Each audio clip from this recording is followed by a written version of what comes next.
Okay, tonight I'm going to replace the air filter in my Aprilia Tuono.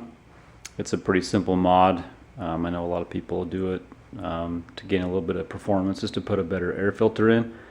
It's pretty simple, but if you've never done it before, you know, a video always helps, and I like to show that kind of stuff. So we'll replace the air filter in this one. The last time I had the tank off and looked in the air box, it was a little dirty, and so that's part of the reason I wanted to replace the air filter. Mine's not sealing very well, so I bought a better filter. What we're going to start doing is I'm going to take the rear, either the rear seat, passenger seat, or rear cowl off, and I'll show you why. I'm also going to take the rider's seat off. There are two bolts up here, 8mm size socket, and I'll take those out. And then what I do to prop the tank up, I actually just lift it up a little bit and use bungee cord inside those holes where the tank is at, and I just prop it up and I hook it to the bar that runs in the frame, in the subframe back here. So I'll show you that when I get it all taken apart. One thing I do want to mention, these gas caps are known to leak. There's a simple mod that you can do, and I've already done this on this one, but there is an O-ring that you can buy. See, there's a little O-ring I've got under there that helps push this rubber seal out a little more and seals that a little better. Some people have reported that if they pull the tank up, it starts leaking all over the place, so be careful of that. If that's what's happening, that might be an issue. So let me get everything set up here, and then we'll show you how to get into the air box and take everything apart. Okay, I've got everything propped up and out of the way. The tank's up. Took the seat off. So again, the reason you got to take the seat off is because you've got to be able to prop the tank back. Forgot to mention one thing. Do take out this screw for these side covers. You can leave the back one on, but if you try and pull the tank up, you're gonna bend these. Believe it or not, I forgot to do it again, even though I didn't learn this the first time apparently. But I put a bungee cord on the back, just on the frame here. You can either hook it to the back here or right there, and it's just up on the tank. Just be careful not to scratch it. So there's the tank propped up out of the way. Here's the air box. There are, I believe, 6 screws around the outside, 7, plus one in a bolt at the front. So we have to take this off, and I think this bracket also moves when you take this bolt out, so be careful of that.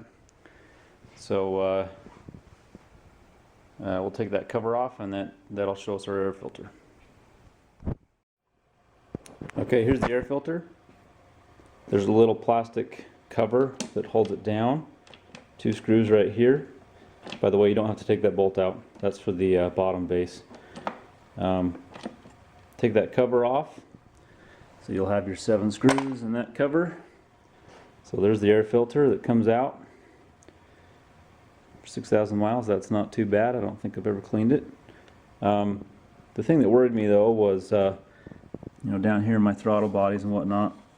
And maybe it's normal for the amount of miles I have on it, but as you can see, I get quite a bit of dirt in there, and a lot of little pieces of dirt kind of floating around inside this portion of the air box. It's supposed to be filtered by the air filter, and of course you can see a lot more dirt down in here. I noticed this last time when I was taking that air dam off, which goes right here. I took that out, and I noticed quite a bit of dirt, and I did clean that out. And it doesn't look too bad right now, but again, this is why I'm getting a new filter. So the one I got was a K&N air filter, and it comes pre-oiled. It's a lifetime filter, so it's washable. You know, it's got an actual wire mesh screen on it, so it's a little more heavy duty than you know, than the stock one. And then they also include this grease, which is kind of cool, that you're supposed to use on the outside edge of the air filter when you put it on, so that it actually seals around this edge. And I noticed last time too, I've got 2 little bumps right here. If you look at the plastic, I've got 2 little bumps right there. This one's kind of high, and I'm gonna shave those down with a knife. Cut that off a little bit. Maybe that's part of my problem. It's just not sealing because there's a little, you know, where the plastic has been fused together right there. So anyways, I'll get that taken out of the plastic and put some grease on it, get it installed. Okay, I've got the grease put inside the air filter if you can see it. I don't know, this thing's trying to focus on the bike. You can see the grease all the way around the outside. I used probably about a quarter of that tube. So I've got enough to do a few more, but I'm sure you could use any just standard grease. Just put it in a syringe or something and squeeze it in there. I test fit this on real quick just to see, and it already seals a lot better than this one. You can see there's this rubber lip. Here. Rubber lip that goes all the way around the outside. The other filter just sets in there. There's nothing covering it. So when you put this on, oh, and I forgot to mention, I did cut a lot of plastic around the outside. You can see here some of the plastic shavings I cut off, just sharp edges. I just cut all that off, make sure it was nice and smooth. So even putting this on, you can see. Let's see, we've got some light here. You can see this rubber edge is going right over the side there. So we'll put this on and press around all the edges, and that should seal with that grease in there. You can hear it popping a little bit. And you don't really have to worry too much about getting too much in there. You don't want to douse the thing, but it's on the other side of the filter, so it's not like it's gonna make its way into your engine. Okay, so I'll put the this cover back on. Maybe. I'm assuming it'll fit. I might even have to trim it a little bit, but we'll put this cover back on. It'll fit. And then I'm going to clean up around the airbox again, because I want to, of course, take this off in a few thousand miles and see if I'm getting any more dirt in there. And that's it. That's how to change the filter. The rest is easy. You just you put the airbox cover back on. Lower your tank, put your side cover screw back in, put your seats on, and you're done. Alright, thanks for watching. Haha, you thought I was done. One last thing. I put this bracket on, and because this filter's a little wider, I did notice that it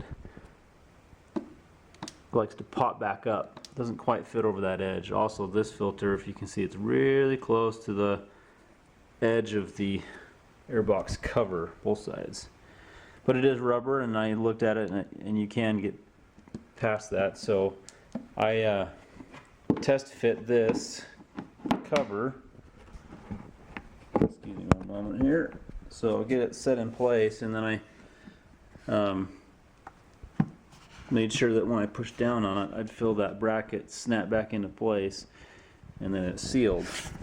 And I know that it pushes down on that because underneath this are these little fins, and they push against this bracket.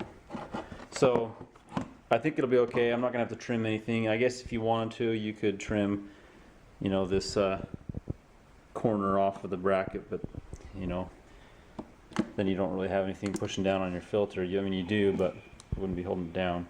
Most of your downward pressure is going to come from your airbox cover, so it's going to go down in place. I'm not worried about it. So I just wanted to point that out. All right, thanks.